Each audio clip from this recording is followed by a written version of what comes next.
എത്ര വേഗത്തിലാണ് ഒരാൾ വിമർശകരെ കൊണ്ട് കാര്യങ്ങൾ തിരുത്തി പറയിപ്പിക്കുന്നത്. ലോകം മുഴുവൻ സഞ്ജുവിന് ആരാധകർ ഉണ്ടായിരുന്നിട്ടും ക്രിക്കറ്റിലെ പ്രഗത്ഭർ പോലും സഞ്ജുവിൻ്റെ ഫാൻസ് ആയിരുന്നിട്ടും സ്ഥിരതയില്ലാത്തവൻ, അവസരങ്ങൾ തുലച്ചവൻ എന്നിങ്ങനെ വിമർശകർക്കെന്നും ഒരു ഇരയായിരുന്നു സഞ്ജു. കഴിഞ്ഞ 10 വർഷത്തിനിടയിൽ അയാൾ T20 ടീമിലും ഏകദിന ടീമിലും മിന്നി മറഞ്ഞങ്ങനെ നിന്നു. തൻ്റെ റോൾ എന്താണെന്നോ വരും പരമ്പരയിൽ താൻ ഉണ്ടാകുമോ എന്ന് അയാളോട് ആരും മുൻകൂട്ടി പറഞ്ഞിരുന്നില്ല. ലക്ഷ്യമെന്തെന്നറിയാതെ പല മത്സരങ്ങളിലും പല പൊസിഷനിലും അയാൾ ബാറ്റ് ചെയ്തു. തൻ്റെ കൈക്കരുത്തിൽ വിശ്വാസമർപ്പിച്ച അയാൾ അടിച്ച പല പന്തും ഫീൽഡർമാരുടെ കൈകളിലാണ് അവസാനിച്ചിരുന്നത്. ഇനി അയാൾക്ക് അവസരം നൽകരുതെന്ന് വരെ വിമർശനമെത്തി. പക്ഷേ അപ്പോഴും അയാൾ രാജസ്ഥാൻ റോയൽസ് എന്ന തൻ്റെ ടീമിനെ നയിക്കുകയും ഫൈനൽ വരെ എത്തിക്കുകയും ചെയ്തിരുന്നു എന്നത് മറുവശം. ഇത് 2024 ലോകകപ്പിന് മുൻപ് വരെയുള്ള കഥ.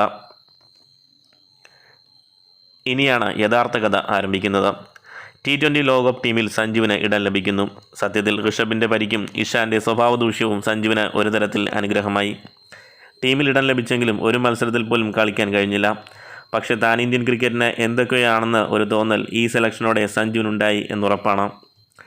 ടീമിൽ മലയാളി ഉണ്ടെങ്കിൽ ഇന്ത്യ കപ്പ് നേടുമെന്നത് അങ്ങനെ അനർത്ഥമായി. കോഹ്ലിയും രോഹിത്തും വിരമിക്കൽ പ്രഖ്യാപിച്ചു. ക്യാപ്റ്റൻസി സഞ്ജുവിൻ്റെ സുഹൃത്തായ സൂര്യയ്ക്ക് സ്ഥിരമായി ലഭിക്കുന്നു. സന്ദർഭം ദുലീപ് ട്രോഫി മത്സരം. സഞ്ജുവും സൂര്യയും എതിർ ടീമിൽ കളിക്കുന്നു. സൂര്യ സഞ്ജുവിനോട് പറയുന്നു, അടുത്ത 2 പരമ്പരകളിൽ ആകെ 7 മത്സരങ്ങൾ, 7ലും സഞ്ജു കളിക്കും, അതും ഓപ്പണറായി. ഈ വാക്കുകളാണ് സഞ്ജുവിൻ്റെ പെട്ടെന്നുള്ള മാറ്റത്തിന് പിന്നിൽ. സത്യത്തിൽ അയാൾ ഇതിനു മുൻപ് കാര്യങ്ങൾ ഇത്ര കൃത്യമായി ഒരു ക്യാപ്റ്റനിൽ നിന്നും കേട്ടിട്ടില്ല. തൻ്റെ റോൾ എന്താണെന്ന് ആരും അയാളോട് പറഞ്ഞിരുന്നില്ല. 7 മത്സരങ്ങൾ ഓപ്പണറായി. സഞ്ജുവിന് മുന്നിൽ കാര്യങ്ങൾ വ്യക്തം. ഒരുപക്ഷെ മാനേജ്മെൻറ്റ് നൽകുന്ന ലാസ്റ്റ് ചാൻസ്. അയാൾ ഒരുങ്ങാൻ തുടങ്ങി. രാജസ്ഥാൻ റോയൽസിൻ്റെ ഇൻറ്റൻസീവ് പ്രാക്ടീസ് സെൻറ്ററിൽ കഠിനമായ പരിശീലനം, കൈക്കരുത്ത് വർദ്ധിപ്പിക്കുന്നതിലായിരുന്നു കൂടുതലും ശ്രദ്ധിച്ചത്. അതെ, അയാൾ ബംഗ്ലാദേശിനെതിരെ ഇറങ്ങുന്നു.